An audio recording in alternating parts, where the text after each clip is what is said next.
Hello viewers, I am Dr. Purnima Khanna from Khalsa College of Law, Amritsar. In the present module, we will learn about Karta, powers and obligations. Learning outcomes of the present module will be introduction, who can be a Karta, then whether a junior member can be a Karta, then powers and liabilities of Karta, and finally the conclusion. Let's begin with a brief overview. One distinctive aspect of Mitakshara law is the concept of Karta. In every Hindu joint family, there is a head of the family who oversees the family daily affairs, maintenance of the family members, and protection and management of the joint family properties. Karta is the title given to the head of the family. Karta, in the words of JDM Derritt, is the senior co-partner who has not retired from the position and who is not disqualified by insanity or otherwise from social intercourse and responsible dealings with the world at large on behalf of the family. Now let's discuss who can be a Karta. The senior most male member has the right to become the Karta. Only co-partners of a Hindu joint family can be a Karta. Non-co-partner members have no right to be a Karta. Karta does not owe his position to the agreement or consent of other co-partners. So long as he is alive, may be aged, infirm or ailing, he will continue to be a Karta. Even a leper may continue to be a Karta. However, in the cases of insanity or other disqualifications, the next senior male member generally takes over the Kartaship. Here, another important question arises: whether a junior member can be a Karta? In Tribhuvan Das Haribai Tamboli versus Gujarat Revenue Tribunal and others, 1991, it was held that the management of the joint family property goes to a person by birth and is regulated by seniority, and the Karta or the manager occupies a position superior to that of other members. The Supreme Court laid down that a younger member of the joint Hindu family can deal with the joint family property as manager in the following circumstances. First, if the senior member or the Karta is not available. Secondly, where the Karta relinquishes his right expressly or by necessary implication. Thirdly, in the absence of the manager in exceptional and extraordinary circumstances such as distress or calamity affecting the whole family and for supporting the family.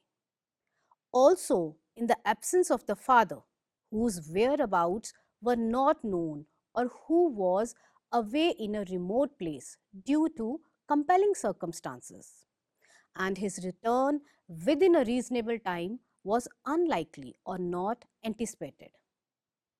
Another question is whether the eldest female co-partner can be a Karta. In Mrs. Sujata Sharma versus Shri Manu Gupta, 2015, the issue was whether the plaintiff, a woman, being the firstborn among the co-partners of the Hindu undivided family, would by virtue of her birth be entitled to be its Karta. The counsel for the plaintiff contended that pursuant to the Hindu Succession Amendment Act 2005, which amended the Hindu Succession Act 1956, all rights that were available to a Hindu male are now also available to a Hindu female. It was submitted that a daughter is now recognized as a co-partner by birth in her own right and has the same rights in the co-partnery property that are given to a son. The learned counsel for the plaintiff further relied upon the 174th report of the Law Commission of India, which argued that when women were equal in all respects of modern day life, there was no reason why they should be deprived of the right and privilege of managing Hindu undivided family as their karta. The plaintiff argued that it is in this context that Section 6 was so formulated that it covers all aspects of succession to a copartner, which are available to a male member to be equally available to a female member also. The court decreed the suit in favor of the plaintiff and held that the impediment that prevented a female member of an HUF from becoming its karta was that she did not possess the necessary qualification of copartnership. Section 6 of the Hindu Succession Act is a socially beneficial legislation. It gives equal rights of inheritance to Hindu males and females. Its objective is to recognize the rights of female Hindus as copartners and to enhance their right to equality in matters of succession. Therefore, courts would be extremely vigilant against any endeavor to curtail or fetter the statutory guarantee of enhancement of their rights. Now that this disqualification has been removed by the 2005 amendment, there is no reason why Hindu women should be denied the position of a karta. If a male member of a Hindu undivided family, by virtue of his being the firstborn eldest, can be a karta, so can a female member. The court finds no restriction in the law preventing the eldest female copartner of a Hindu undivided family from being its karta. In Ram Vilas Singh versus Uttam Raj Singh and others, 2008, the court held that the suit out of which this civil revision has arisen had been filed in the year 2006, much after the coming into the force of the Hindu Succession Amendment Act 2005, which substituted Section 6 of the Act and provided that in a joint Hindu family governed by Mitakshara law, the daughter of a copartner shall by birth become a copartner in her own right in the same manner as the son and will have the same rights in the copartnery property as rights and liabilities by birth as those of the son. In G. Koteshwar Rama and another versus Chakiri Yanadi and another 2011, the court held that rights in the copartnery property among male and female member of a joint Hindu family conferred a substantive right in favor of the daughters, that by Section 6, the daughter of the copartner shall have the same rights and liabilities in the copartnery property as she would if she had been a son. Thus, on and from 9th September 2005, the daughter is entitled to a share in the HUF property and is a copartner as if she had been a son. Another question is whether a mother can be a karta. A mother can represent the minor copartners, but she cannot be a karta. In Sushila Devi Rampuria versus Income Tax Officer 1957, the court remarked that a Hindu female cannot be a copartner under a Hindu law. A female can be a member of Hindu undivided family, which may even consist entirely of females, where, however, the male members are all minors and of whom the natural guardian is their mother. Nothing in the Indian Income Tax Act prevents her from representing a Hindu undivided family for the purposes of assessment under the said Act. In such a case, we should not confuse the term manager as used for the purposes of the Act with the term karta as used in Hindu law. The word karta is a technical term of Hindu law, but where in a Hindu undivided family there exists no karta, there seems to be no legal bar to a female acting as manager representing a Hindu undivided family for purposes of assessment of income tax.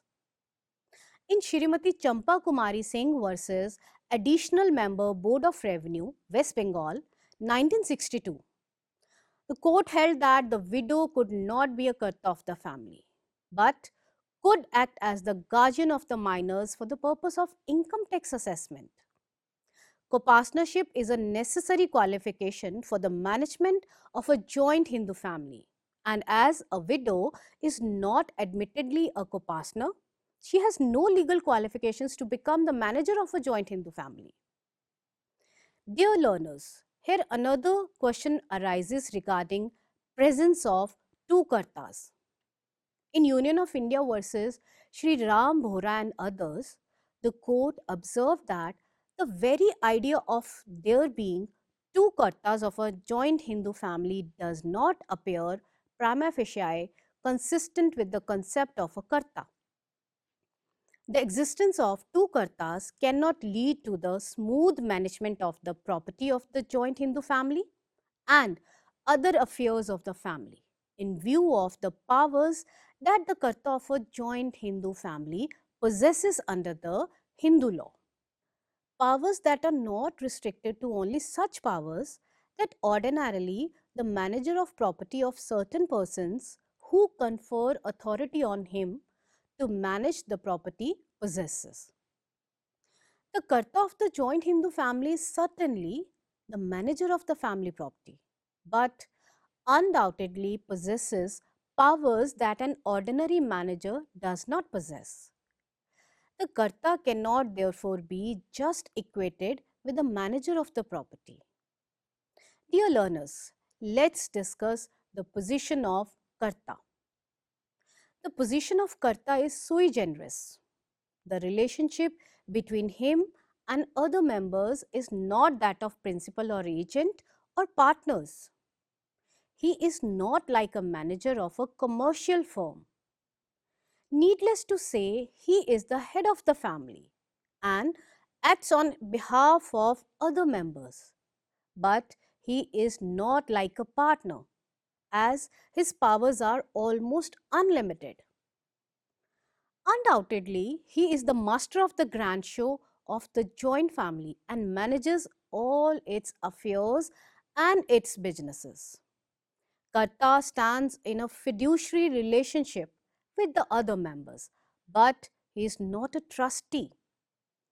Now we will discuss the powers and liabilities of Karta. In order to understand how the manager may bind his co-partners and other members of the family, it is essential to grasp the fiduciary position of the manager. It is worthwhile to note that Karta is not entitled to any remuneration for the responsibilities and functions performed by him.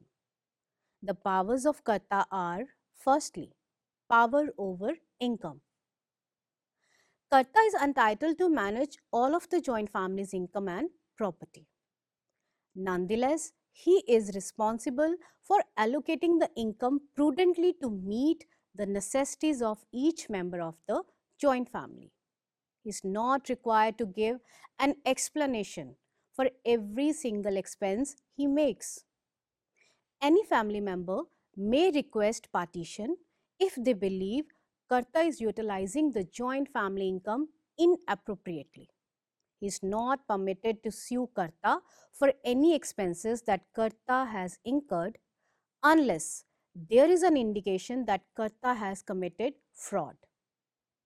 Thus, Karta is not liable for positive failure to, for example, invest assets to save or to produce periodical accounts in any particular form. Next is power to represent. The joint family has no corporate existence. It acts in all matters through its karta. The karta can enter into any transaction on behalf of the family, and that would be binding on the joint family. A Hindu joint family can sue as well as be sued in the name of the karta, who represents the whole family. The karta acting bona fidely in his representative capacity, binds all the members of the joint family, including the minor members. Karta represents the joint family in all legal, social, and religious matters. In Rajayya versus Singareddy, 1956, the court held that a judgment against the Karta of the family automatically binds all the other members of the family. Duty of the creditor to ascertain the representative capacity as Karta. In Nanchand Gangaram Shetji versus Mallappa Mahalingappa Sadalge, 1976, the court observed that it is the duty of the creditor to ascertain whether the person making the acknowledgement still holds his representative capacity as Karta of the family. The law does not cast any duty upon the members of the family to inform the creditors by a general notice about the disruption of the family. If the creditor fails to make an inquiry and satisfy himself about the capacity of the executant to represent the family at the time of making the acknowledgement, he does so at his own peril. Disruption of the joint family status puts an end to the representative capacity of the Karta. And any acknowledgement of a debt made by him after such disruption cannot save the creditor's claim from becoming time barred against the other members. Next is power to enter into a contract. As Karta represents the whole joint family, he may enter into contracts in this capacity. He may contract debts on behalf of the whole family, thereby binding all the members of the family. He is empowered to acknowledge time-barred debts raised by him in a representative capacity. In Dr. Gopal versus Triambak 1953, the court held that Karta can contract debts for carrying on a family business, thereby rendering all members of the family and their shares in the joint family property. In Nanchand Gangaram Shetji versus Mallappa Mahalingappa Sadalge, 1976, it was observed that the words manager of a family for the time being occurring in section 21 clause 3 subclause B of the Limitation Act 1908 indicate that at the time when the acknowledgement was made and signed, the person making and signing it must be the manager of a subsisting joint Hindu family. If at the relevant time the joint Hindu family as such was no longer in existence because of the division or disruption of its joint status, any acknowledgement made by the erstwhile Karta of such family cannot keep the debt alive and extend limitation as against all the members of the family. Next is power to refer to arbitration. Being the head of the family, Karta may refer the disputes relating to joint family property to arbitration. The Karta has the right to refer to arbitration for the interest of the family, including minors who are bound by the award provided over it. Next is power to enter into compromise. In civil cases filed by or against the joint family in disputes relating to joint family property or its management, Karta may enter into a compromise on behalf of the whole family, and all the members of the family will be thereby bound by the compromise. In Naval Kishore versus Sardar Singh, 1935, the court held that if such a compromise is for the family's welfare, co-partners, minors and other members cannot question it. In Pathal versus Shio Bachchan, 1934, the court observed that the manager has the power to bind minor members whether or not they are his sons, if the settlement is not imprudent or against the interest of the family. Next is power to alienate. The power of alienation vested upon Karta is similar in both Dayabhag and Mitakshara law.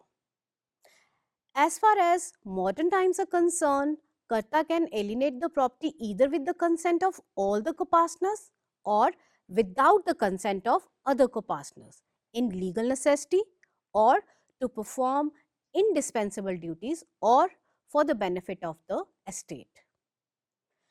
As per ancient Hindu law, Karta was empowered to alienate the joint family property even without the consent of other co-partners in the following circumstances. First is apatkale. During the emergency situations that befell the joint family, Karta was empowered to alienate the co-partnership property even in the absence of the consent of the other co-partners. Secondly, kutumbarthe. To fulfill the necessities of the family, a Karta could alienate the joint family property in the absence of the consent of other co-partners. Thirdly, dharmarthe. Dharmarthe means for religious purposes like performing the rituals during the marriage of a family member or funeral of a deceased member. Next is power to invest joint property. Further, Karta has the right to initiate new business ventures using the family property for the benefit of the family. He is also responsible for operating and maintaining the family business. Although his role is similar to that of a trustee, he is not legally considered as such. Here we will highlight the duties and liabilities of Karta. First, liability to maintain. Karta is under the responsibility of providing maintenance to all the members of the joint family out of the income and assets of the family as per their necessities. If he fails to perform this duty towards any family member, the aggrieved member can sue Karta for the same. Then there is liability to provide accounts in case of partition. At the time of partition, Karta is liable to provide accounts of income and assets of the joint family. Furthermore, he is also liable to maintain proper accounts of the joint family business. In case of any misappropriation of the joint family property, he is liable to pay compensation to the aggrieved members. In Jagmohan versus Ranchod Das 1946, the court held that a Karta can be held personally liable for any property unaccounted for in the partition proceedings. Next is liability to recover debts. Karta is under the responsibility of recovering the debts that are due to the joint family and, if necessary, shall take the necessary legal action for the same. Then there is liability to spend reasonably. As Karta has custody and control of the joint family property, he is liable to spend reasonably. He is not liable to maintain accounts of daily expenses incurred by him.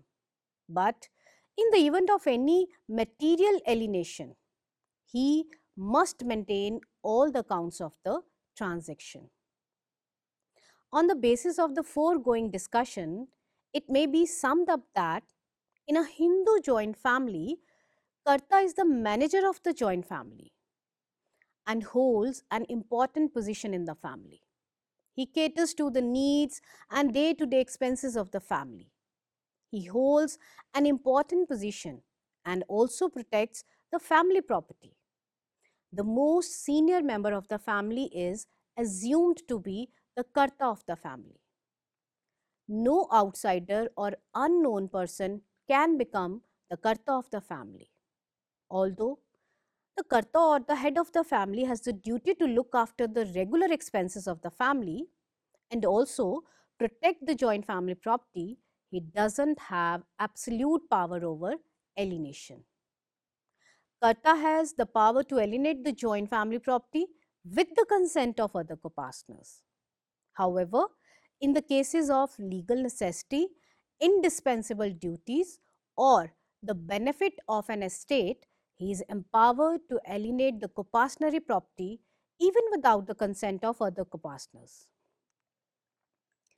It is pertinent to note that he is liable to appropriate the value obtained from such alienation for the benefit and maintenance of the joint family.